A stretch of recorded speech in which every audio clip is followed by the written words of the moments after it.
శ్రీ రామకృష్ణ ప్రభ ఛానల్ను చూడండి, మాసపత్రికను చదవండి. శ్రీ రామకృష్ణ ప్రభ యూట్యూబ్ ఛానల్ వీక్షకులందరికీ నమస్కారం. ఈ వీడియోలో మనోనియంత్రణ గురించి శారదామాత చెప్పిన ఆచరణయోగ్యమైన సులభ సాధ్యమైన కొన్ని ఉపాయాలను తెలుసుకుందాం. అయితే శారదామాత ఏ గ్రంథాల్లో చదివి చెప్పిన ఉపాయాలు కావివి, తమ స్వీయ అనుభవంతో ఆచరించి చెప్పినవి కాబట్టి ఈ ఉపాయాలను మనము ఆచరిస్తే మనోనియంత్రణ తప్పక సాధ్యమవుతుంది అనడంలో ఎలాంటి సందేహం లేదు. ఆ ఉపాయాలను క్లుప్తంగా కొన్నింటిని గుర్తు చేసుకుందాం. శారదామాత ఇచ్చిన మొట్టమొదటి సందేశం మనలో ఆశావహ దృక్పథాన్ని పెంచుతుంది. అదేమిటంటే, నాయనా, మనస్సు నియంత్రణలో లేదని దిగులు చెందకు, మనస్సు స్వభావమే చంచలం, నీ తప్పులను తలుచుకొని చింతించకు. ఈ మొదటి సందేశంలోనే శారదామాత యొక్క మాతృ హృదయం, మాతృ ప్రేమ మనకు స్పష్టంగా కనపడుతుంది. సాధారణంగా చాలామంది మనసును నియంత్రించడం అంత సులభమైన పని కాదు, ఎన్నో నియమాలను పాటించాలి, ఎంతో కష్టపడాలి అంటూ మనలో ఒక రకమైన భయాన్ని, నిరాశను కలుగజేస్తారు. కానీ శారదామాత ఇక్కడ ఏమంటున్నారంటే, నాయనా, మనస్సు నియంత్రణలో లేదని దిగులు చెందకు, నీ తప్పులను తలుచుకొని చింతించకు. ఈ మాటలు వినగానే మనలో ఆశ చిగురిస్తుంది. మనం కొన్ని సందర్భాలలో మనోనియంత్రణ కోల్పోయి తప్పులు చేసి ఉండవచ్చు. అంత మాత్రాన వాటి గురించే చింతిస్తూ కూర్చోవద్దని, వాటిని మర్చిపోయి మన ప్రయత్నాన్ని కొనసాగించమని శారదామాత మనలో ఒక ఆశావహ దృక్పథాన్ని నింపుతున్నారు.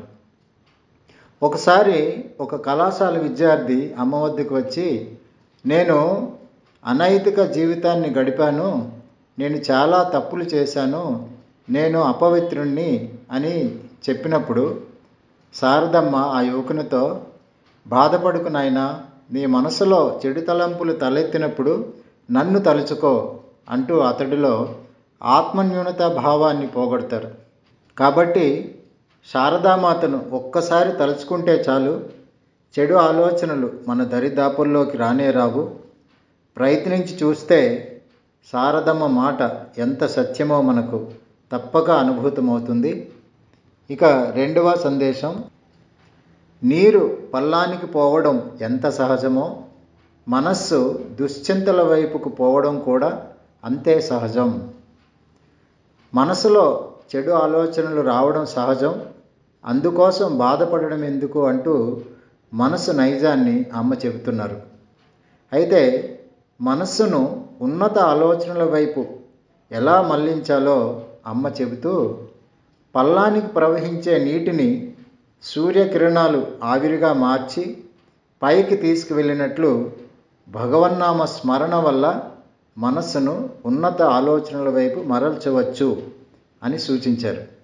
అంటే మనస్సును ఉన్నతంగా తీర్చిదిద్దే శక్తి భగవన్నామానికి ఉందని గుర్తు చేస్తున్నారు. ఇక మూడవ సందేశం, మనస్సు దుష్కర్మలు చేయడానికి మొగ్గు చూపుతుంది, కానీ సత్కర్మలు చేయడానికి విముఖంగా ఉంటుంది. ఈ విషయం గురించి విపులంగా వివరించిన అవసరం లేదు, ఎందుకంటే ఇది మన అందరి అనుభవంలో ఉన్న విషయమే. శారదామాతే స్వయంగా తమ అనుభవాన్ని చెబుతూ ఇలా అంటారు, నేను ప్రతిరోజు తెల్లవారుజామున 3 గంటలకు లేచి జపధ్యానాలను చేసేదానిని. కానీ ఒకరోజు ఒంట్లో కాస్త నలతగా ఉండడం వల్ల తెల్లవారుజామున 3 గంటలకు లేవలేకపోయాను. నేను మరలా ఎప్పటిలాగే తెల్లవారుజామున 3 గంటలకు లేవడానికి చాలా రోజులు ప్రయత్నిస్తే కానీ సాధ్యం కాలేదు. కాబట్టి మనస్సును మన అధీనంలోనికి తెచ్చుకోవడానికి పట్టుదలను వదలకుండా ప్రయత్నించాలి అని మనకు గుర్తు చేస్తున్నారు. ఇదే విషయాన్ని భగవాన్ శ్రీకృష్ణుడు భగవద్గీతలో మనోనియంత్రణకు అభ్యాసం అవసరమని బోధించాడు. 4వ సందేశం, మనస్సు భగవంతుణ్ణి మరచి భోగ వస్తువుల వైపు పరుగులు తీస్తే ఆయా వస్తువులు అనిత్యమని అశాశ్వతమని నచ్చజెప్పి మనస్సును మరలా భగవంతుని వద్దకు తీసుకురావాలి.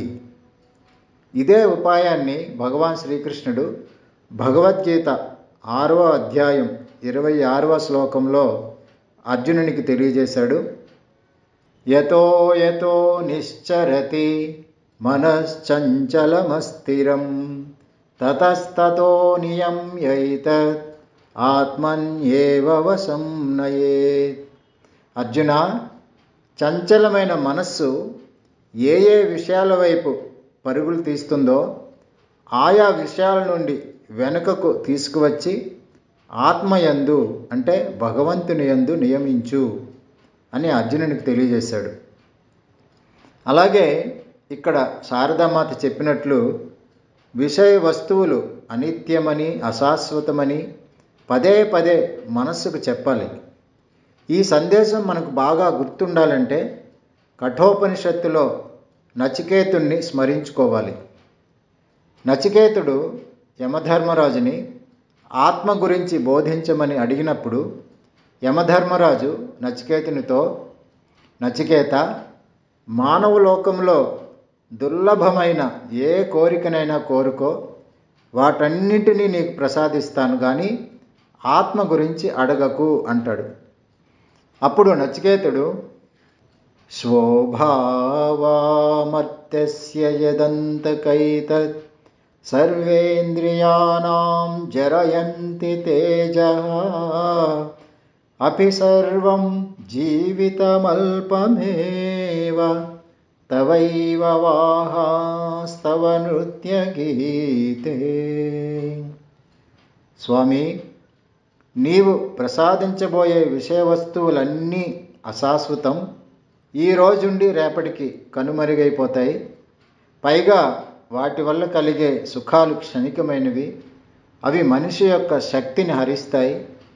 వాటిని నీ దగ్గర ఉంచుకో అంటాడు. నచికేతుని వైరాగ్యానికి యమధర్మరాజు ఆశ్చర్యపోతాడు. యమధర్మరాజు నచికేతుని ఎన్నో విధాలుగా ప్రలోభపరచాలని ప్రయత్నించాడు, కానీ నచికేతుడు దేనికి లొంగలేదు. ఇది నచికేతుని వైరాగ్యం అంటే. భగవాన్ శ్రీకృష్ణుడు మనోనియంత్రణకు అభ్యాస వైరాగ్యాలు అవసరమని భగవద్గీతలో బోధించినట్లే శారదామాత కూడా 3-4 సందేశాలలో అభ్యాస వైరాగ్యాల అవసరాన్ని ఉద్ఘాటించారు. అయితే ప్రాపంచిక విషయాల పట్ల నచికేతుడికున్నంత తీవ్ర వైరాగ్యం మనకు లేకపోవచ్చు, కానీ మనం కోరుకునే వస్తువు మనకు అవసరమా కాదా, దానివలన నిజంగా సుఖం లభిస్తుందా లేదా అనే విచక్షణ జ్ఞానం తప్పక ఉండాలి. చివరగా 5వ సందేశం, ఏ పని లేకుండా ఖాళీగా ఉండకు. పని లేని మనస్సులో శుష్కాలోచనలు పుట్టుకొస్తాయి. An empty mind is a devil's workshop అన్న ఆంగ్ల సూక్తి మనందరికీ తెలిసిందే. శారదామాత జీవిత చరిత్ర చదివితే మనకు అర్థమవుతుంది. శారదమ్మ రోజంతా ఏదో ఒక పని చేస్తూ ఉండేవారు. ఎప్పుడూ ఖాళీగా కూర్చొని అనవసర కాలక్షేపం చేసేవారు కాదు.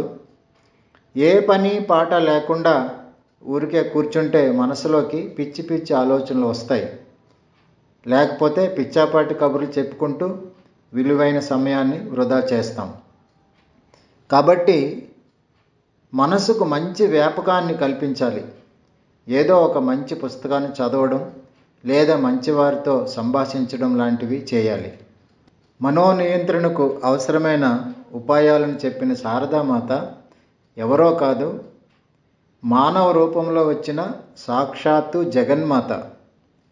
మనల్ని తరింపజేయడం కోసం ఆ జగన్మాతే మానవ రూపాన్ని ధరించి వచ్చి ఈ ప్రపంచంలో మన మధ్య ఉంటూ మనోనియంత్రణను అభ్యసించి అనుభవపూర్వకంగా చెప్పిన బోధలివి. శారదామాత చెప్పిన ఈ 5 ఉపాయాలను ఆచరిస్తే తప్పక ఫలితం లభిస్తుంది. ఇక్కడ మనం ఒక సామెతను గుర్తు చేసుకోవాలి.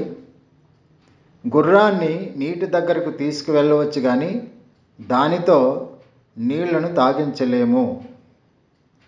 అభ్యాసం చేయకపోతే ఆ భగవంతుడు దిగి వచ్చినా మనల్ని మార్చలేడు. కాబట్టి మనోనియంత్రణ సాధించాలనే సంకల్పం మనలో ఉండాలి. అప్పుడే అది సాధ్యమవుతుంది. అందుకు పట్టుదలతో ప్రయత్నించి మనస్సును మన మిత్రునిగా మార్చుకుందాం. అందరికీ నమస్కారం. సెలవు.